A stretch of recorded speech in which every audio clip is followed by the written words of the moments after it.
All right, it's Jeff Sweatman in the Corner Lounge today, visiting with, well, he's now officially a Rock and Roll Hall of Famer and, of course, a longtime reggae legend. He's coming to town. The Corner is proud to present the show Sunday, June 6th at Charlottesville Pavilion. We're pleased to be talking on the phone with Jimmy Cliff. How are you?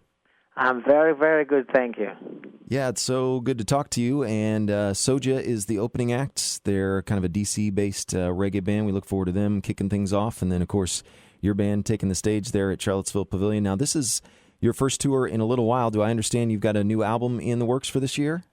Yes, I have. It's called Existence, and it's really about our existence on this planet and beyond, but our existence in all the areas of spiritually, ecologically, economically, socially, in all the areas which we have to exist as humans on this planet. Yeah, there are certainly plenty of things going on right now in the world to cause some worry for sure. Not that there ever has been a lack of those type of things, but you've got the oil leak in the Gulf, obviously, the recent flooding in Nashville, earthquakes in Haiti, and I was just wondering how are you able to kind of keep a positive frame of mind, just you yourself and in your music?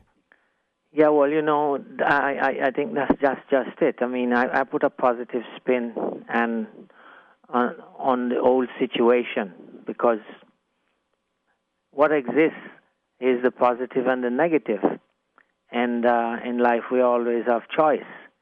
So regardless, we know that they both exist. We just have to choose one, and when the one that we choose will carry that vibration through, and that's what I do. I choose to be positive, even though I have to try to make a balance between the two, but the positive force is the stronger force. Definitely. It's Jimmy Cliff in the Corner Lounge on the phone today before the show at the Charlottesville Pavilion on Sunday, June 6th. And Jimmy, most of the new album was recorded at your own studio in Jamaica, is that right? Yes, it was.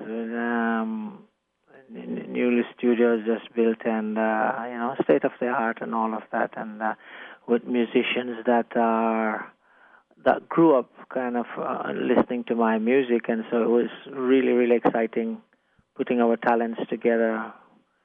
They from this era, and myself coming from this era as an artist who likes to be current, putting everything together. It was really exciting working with them.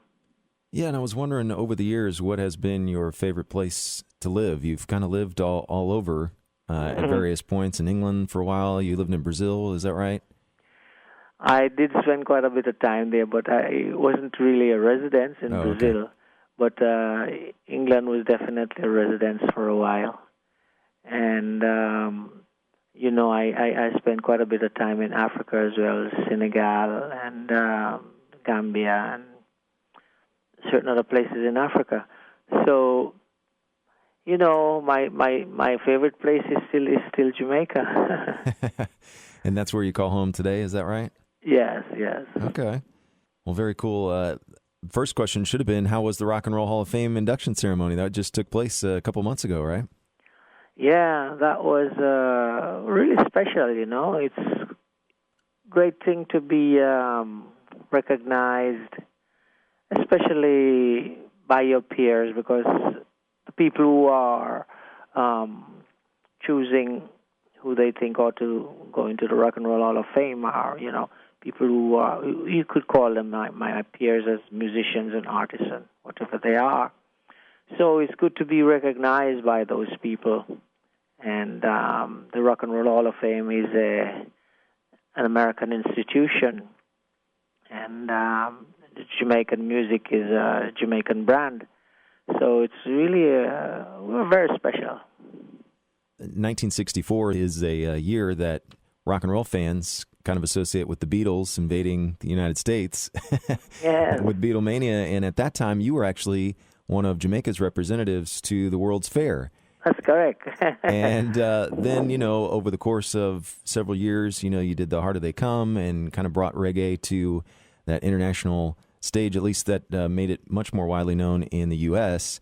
Yes. And then, of course, Bob Marley rose to worldwide stature. I was wondering what your relationship was with Bob Marley and how you kind of took, when his career started to kind of take off, you had actually been doing a lot of those things for several years prior. Yeah. My relationship with Bob was a kind of a prodigy of mine. I started my career and I got him started to make his first records, and he took off. And after the Harder They Come came out, I was with Island Records, and I left Island Records, and Island Records took him over. And of course, Island Records were really interested in the music and loved the music. It's not like a record company who just sign an artist just to sign an artist. They because Chris Blackwell is a Jamaican, British Jamaican, and so he had a special affinity with the music. So he loved the music. He understood the music. So he put the music. So when I left, he just pushed Bob along, and then I went into different areas of what I wanted to do. Yeah, and obviously still going strong and creating great music. Look forward to hearing the new album in the new year, Jimmy. And I was wondering how you came to even be involved in The Harder They Come in the first place. I thought it was interesting on your biography information on your own website. You say that you think you're a better actor than you are a singer and songwriter. What is it about acting that you like the most? Well, the acting thing was the first bug I got in school, and whenever it came to that, I would always be present. I mean, I kind of discovered that I could sing while acting in school, and the singing thing took prominence because it was easier to go through than the acting. But the acting thing was always there as my big love that I wanted to fulfill. And so I think the second part of my career will be more focused on my acting along with the singing. Because when they go both together, I think that's a big strength there of mine. And you've got another movie in the works. Is that going to be later this year or maybe next year? I would more realistically think early next year. All right, and you're combining those two. Is that right? The music and the acting in this one as well? Correct. Yes. I've started working on some of the music already, and the script is already is ready. We've just finished the last draft, and so I think more realistically early next year to start production. Very cool. Well, I've read some stories about the making of The Harder They Come back in, I guess it was around 1970, even though it didn't come out until 1972. Were you involved in that as kind of the lead role? Did they get you to do that because of your success to that point in music, or were they just trying to put together a Jamaican film at the time? Well, I think it's a combination of both. Actually, what the director said was he came to one of my recording sessions at one time and asked me if I think I could write the music for a movie he wants to do. And I said, what do you mean if I think? I can do anything I want. And with that answer, he was saying, oh, well, this is the man I'm looking for to do my movie. The next thing I knew, he sent the script to me and said, I would like you to act in the movie. I didn't immediately go for it because my recording career was going very well in Europe and tourings and all of that. And then after, I went for it because, of course, acting was something that, like I said, I wanted to do, and the rest of it is history. Yeah, it still stands up as it's one of my favorite albums of all time. And I just as a final question, Jimmy, was wondering your thoughts on the state of reggae music today, and maybe some of your things that you're listening to as you tour around or just hang out at home or whatever.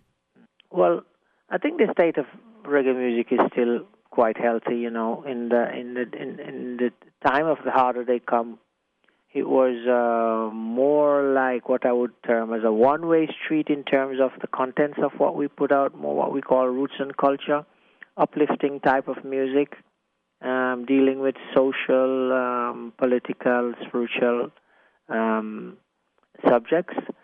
But now it is more like a two-way street where you have a lot of artists are focusing on girls and cars and superstars. And then you still have the roots and culture area. So I think it's quite healthy. What I listen to for myself, as an artist, I like to be current and to be aware of what's happening currently. So I listen to everything that is going on currently. For my personal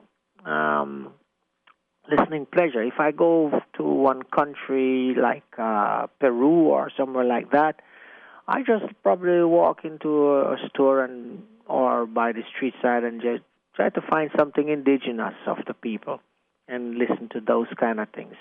So, I'm listening to two kind of things, yeah. All right. Well, it's been a pleasure to spend a few minutes on the phone here with you. It's Jimmy Cliff, now officially in the Rock and Roll Hall of Fame, and we look forward to you bringing all different sorts of music that you've done so well for so many years to Charlottesville Pavilion. The Corner proud to present the show. It's Sunday, June 6th, and Soja is the opening act. And I think we've got some more tickets to give away, Jimmy, so we'll get to that here in just a moment. But thanks for your time, and we'll see you on June 6th. Thank you. Wonderful talking with you.